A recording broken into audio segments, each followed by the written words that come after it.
स्वागत है आप सभी का एक और नई वीडियो में। आज की इस वीडियो में हिंदी के टॉप 50 VBI ऑब्जेक्टिव क्वेश्चन देखने वाले हैं जो एग्जाम की दृष्टि से काफ़ी महत्वपूर्ण है, इसलिए आप इस वीडियो को शुरू से लेकर अंत तक अवश्य देखें। पहला प्रश्न है, बाबा साहेब भीमराव अम्बेडकर का जन्म कब हुआ? बाबा साहेब भीमराव अम्बेडकर का जन्म कब हुआ? राइट आंसर है ऑप्शन नंबर ए 14 अप्रैल 1891 ईस्वी में। ये इसका राइट आंसर है। 2 नंबर सवाल है, बाबा साहेब भीमराव अम्बेडकर का जन्म किस राज्य में हुआ? बाबा साहेब भीमराव अम्बेडकर का जन्म किस राज्य में हुआ? राइट आंसर है option number B Madhya Pradesh राज्य में। बी इसका राइट आंसर हो जाएगा। 3 नंबर सवाल है, श्रम विभाजन और जाति प्रथा के लेखक कौन है? तो ये सवाल आपका बोर्ड मॉडल का सवाल है, एग्जाम में सवाल पूछा है। श्रम विभाजन और जाति प्रथा के लेखक कौन है? राइट आंसर है option number D Bhimrao Ambedkar. D इसका राइट आंसर हो जाएगा। 4 नंबर सवाल है, श्रम विभाजन एवं जाति प्रथा गद्य की कौन सी विद्या है? श्रम विभाजन एवं जाति प्रथा गद्य की कौन सी विद्या है? तो वह निबंध है। सी इसका राइट आंसर हो जाएगा। 5 नंबर सवाल है, श्रम विभाजन एवं जाति प्रथा शीर्षक निबंध का भाव क्या है? श्रम विभाजन एवं जाति प्रथा शीर्षक निबंध का भाव क्या है? तो इसका राइट आंसर हो जाएगा ऑप्शन नंबर डी सभी गलत है।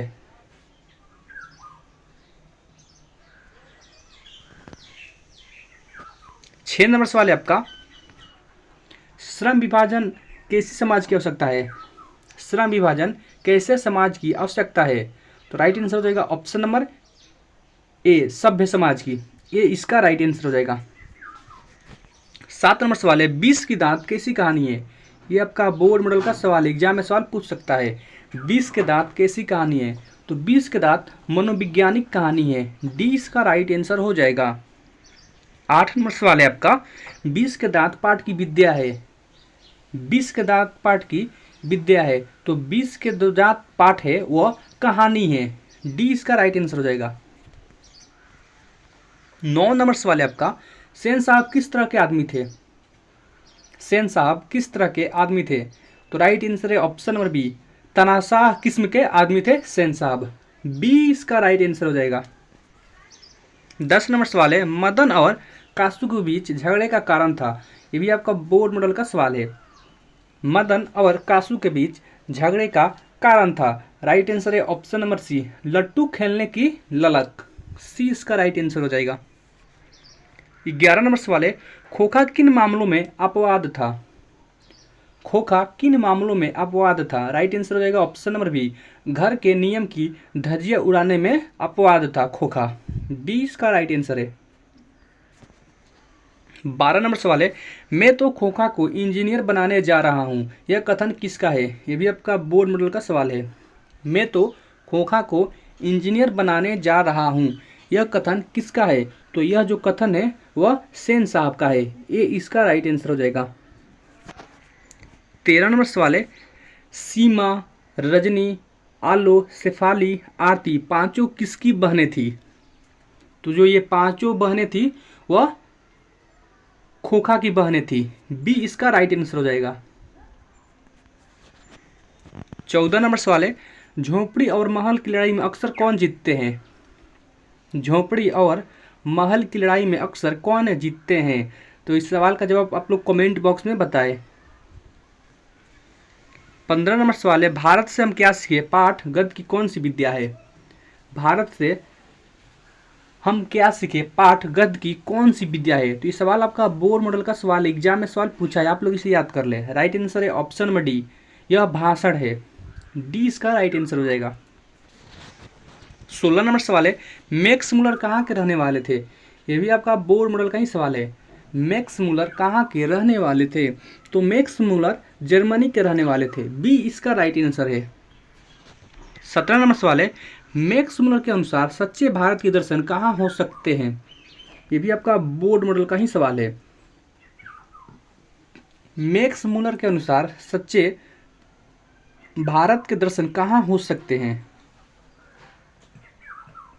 राइट आंसर है ऑप्शन नंबर डी ग्रामीण भारत में मैक्स मुलर के अनुसार सच्चे भारत के दर्शन हो सकते हैं। डी इसका राइट आंसर है। 18 नंबर सवाल है, मैक्स मूलर थे, मैक्स मूलर थे। तो इस सवाल का जवाब आप लोग कमेंट बॉक्स में बताएं। 19 नंबर सवाल है, मैक्स मूलर ने कालिदास के किस पुस्तक को जर्मन में अनुवाद किया। ये भी आपका बोर्ड मॉडल का सवाल है, एग्जाम में सवाल पूछ सकता है। मैक्स मूलर ने कालिदास के किस पुस्तक को जर्मन में अनुवाद किया। तो इसका राइट आंसर है ऑप्शन नंबर बी, मेघदूत। जो कालिदास पुस्तक लिखे थे उस पुस्तक का मैक्स मूलर ने जर्मन भाषा में अनुवाद किया था। बी इसका राइट आंसर है। 20 नंबर सवाल है, मैक्स मूलर को किसने वेदांतियों का वेदांती कहा। ये भी आपका बोर्ड मॉडल का सवाल है, एग्जाम में सवाल पूछा है। मैक्स मूलर को किसने वेदांतियों का वेदांती कहा। राइट आंसर है option number A, Swami Vivekananda ji ने मैक्स मूलर को वेदांतियों का वेदांती कहे थे। ये इसका राइट आंसर है। 21 नंबर सवाल है, मैक्स मूलर ने कट और केन आदि उपनिषदों का किस भाषा में अनुवाद किया। तो इसका राइट आंसर रहेगा ऑप्शन नंबर सी, जर्मन भाषा में। सी इसका राइट आंसर है। 22 नंबर सवाल है, फ्रेडरिक मैक्स मूलर किस पाठ के रचयिता है। ये भी आपका बोर्ड मॉडल का सवाल है। फ्रेडरिक मैक्स मूलर किस पाठ के रचयिता है। तो इसका राइट आंसर रहेगा ऑप्शन नंबर सी, भारत से हम क्या सीखे। इस पाठ के रचयिता फ्रेडरिक मैक्स मूलर है। सी इसका राइट आंसर है। 23 नंबर सवाल है, हितोपदेश का जर्मन भाषा में अनुवाद किसने प्रकाशित करवाया। हितोपदेश का जर्मन भाषा में अनुवाद किसने प्रकाशित करवाया। इसका राइट आंसर है option number A, Max Muller ने। ए इसका राइट आंसर है। 24 नंबर सवाल है, मेघदूत का जर्मन में अनुवाद किसने किया। मेघदूत का जर्मन में अनुवाद किसने किया। जो मेघदूत पुस्तक है उनके रचयिता थे कालिदास, और जर्मन में जो अनुवाद किया वो था मैक्स मूलर। तो इस सवाल से आपको 2 सवाल याद करा दिए, दोनों सवाल आप याद कर लीजिएगा, एग्जाम में पूछ सकता है। 25 नंबर सवाल है, दारिस क्या है। दारिस क्या है। तो दारिस सोने के सिक्के को दारिस कहा जाता है। ये इसका राइट आंसर है। 26 नंबर सवाल है, वारेन हेस्टिंग्स कहाँ का गवर्नर जनरल था। ये भी आपका बोर्ड मॉडल का सवाल है, एग्जाम में सवाल पूछ सकता है। तो वह भारत का गवर्नर जनरल था। ये इसका राइट आंसर हो जाएगा। 27 नंबर सवाल है, हरकस थे। हरकस थे। तो इस सवाल का जवाब आप लोग कमेंट बॉक्स में बताएं।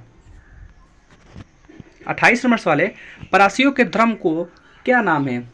जो परासियों का धर्म है उनका क्या नाम है ये बताना है। तो उसका राइट आंसर हो जाएगा ऑप्शन नंबर डी, जरथ्रुस्ट।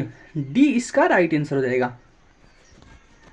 29 नंबर सवाल है, विशाल भारत संपत्ति और किस चीज़ की खान है। विशाल भारत संपत्ति और किस चीज़ की खान है। तो इसका राइट आंसर है ऑप्शन नंबर सी, प्राकृतिक सुषमा की खान है। सी इसका राइट आंसर हो जाएगा। 30 नंबर सवाल है, सच्चा भारत कहाँ बसता है। ये भी आपका बोर्ड मॉडल का सवाल है, एग्जाम में सवाल पूछ सकता है। सच्चा भारत कहाँ बसता है। तो सच्चा भारत जो है वो गाँव में बसता है। सवाल आप याद कर ले, एग्जाम में पूछ सकता है। 31 नंबर सवाल है, नाखून प्रतीक है। ये भी आपका बोर्ड मॉडल का ही सवाल है। नाखून प्रतीक है। तो नाखून प्राचीवृत्ति का प्रतीक है। ये इसका राइट आंसर है। 32 नंबर सवाल है, नाखून क्यों बढ़ते हैं, गद्य की कौन सी विद्या है। नाखून क्यों बढ़ते हैं, गद्य की कौन सी विद्या है। तो इस सवाल का जवाब आप लोग कमेंट बॉक्स में बताएं। 33 नंबर सवाल है, हजारी प्रसाद द्विवेदी का जन्म कहाँ हुआ। हजारी प्रसाद द्विवेदी का जन्म कहाँ हुआ। राइट आंसर है option number A, Dubey Chhapra Ballia में। और कब हुआ था। तो 1907 ईस्वी में। आप ये दोनों याद कर लीजिएगा, एग्जाम में पूछ सकता है। 34 नंबर सवाल है, हजारी प्रसाद द्विवेदी किस निबंध के रचयिता है। हजारी प्रसाद द्विवेदी किस निबंध के रचयिता है। यह भी आपका बोर्ड मॉडल का सवाल है। तो हजारी प्रसाद द्विवेदी नाखून क्यों बढ़ते हैं इस निबंध के रचयिता है। बी इसका राइट आंसर है। 35 नंबर सवाल है, हजारी प्रसाद द्विवेदी का जन्म कब हुआ। तो मैंने आपको ये ऊपर ही बताया, 1907 ईस्वी में हुआ था। इस सवाल को आप लोग याद कर लीजिएगा, एग्जाम में पूछ सकता है। ये इसका राइट आंसर हो जाएगा। 36 नंबर सवाल है, नागरी लिपि पाठ के लेखक है। ये भी आपका बोर्ड मॉडल का सवाल है। नागरी लिपि पाठ के लेखक है। तो नागरी लिपि पाठ के लेखक गुणाकर मूल्य हैं। बी इसका राइट आंसर है।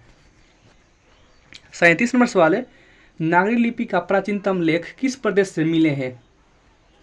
नागरी लिपि का प्राचीनतम लेख किस प्रदेश से मिले हैं। राइट आंसर है ऑप्शन नंबर ए, दक्खन प्रदेश से। ये इसका राइट आंसर है।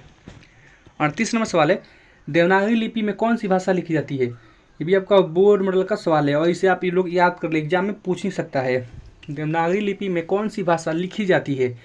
तो देवनागरी लिपि में ये जो तीनों भाषा है वो लिखी जाती है, हिंदी, नेपाली, मराठी। ये डी इसका राइट आंसर होगा। उपयुक्त सभी जो भाषा दी है वो देवनागरी लिपि में लिखी जाती है। 39 नंबर सवाल है, कलिंग लिपि भारत के किस प्रदेश की लिपि थी?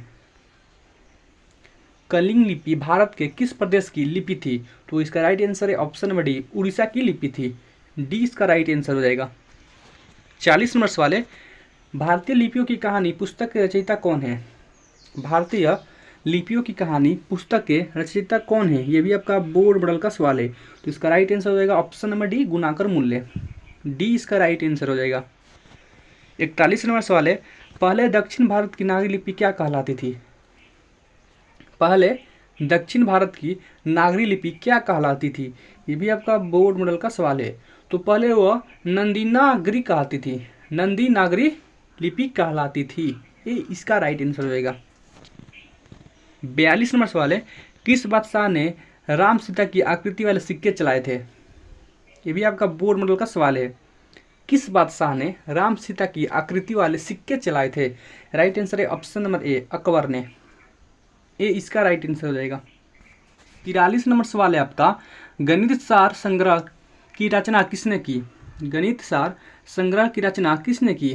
तो इस सवाल का जवाब आप लोग कमेंट बॉक्स में बताएं। 44 नंबर सवाल है, लेखक के रिश्तेदार ने बहादुर पर क्या आरोप लगाए? लेखक के रिश्तेदार ने बहादुर पर क्या आरोप लगाए? राइट आंसर है ऑप्शन नंबर ए, पैसे चुराने का आरोप लगाए थे। ये इसका राइट आंसर है। 45 नंबर सवाल है, बहादुर शीर्षक कहानी के लेखक कौन है?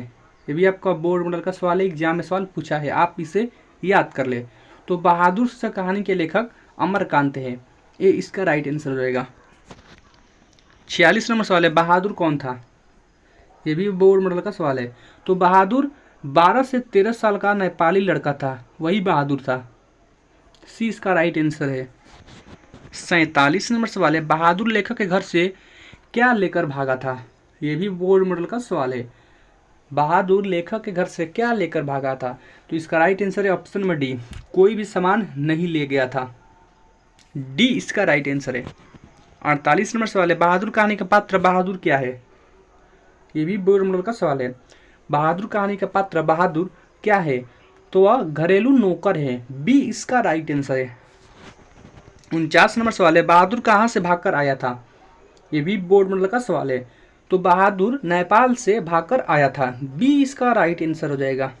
अगला प्रश्न देखते हैं 50 नंबर, बहादुर को लेखक के घर कौन लाया था? बहादुर को लेखक के घर कौन लाया था? तो इस सवाल का जवाब आप लोग कमेंट बॉक्स में बताएं। अगर आप चैनल पर पहली बार आए हैं तो चैनल को सब्सक्राइब कर ले, वीडियो को लाइक करें और शेयर करें। अगर आप फेसबुक पेज पर देख रहे हैं तो फेसबुक पेज को अवश्य फॉलो करें। मिलते हैं एक और नए वीडियो के साथ, तब तक लिए जय हिंद, वंदे मातरम।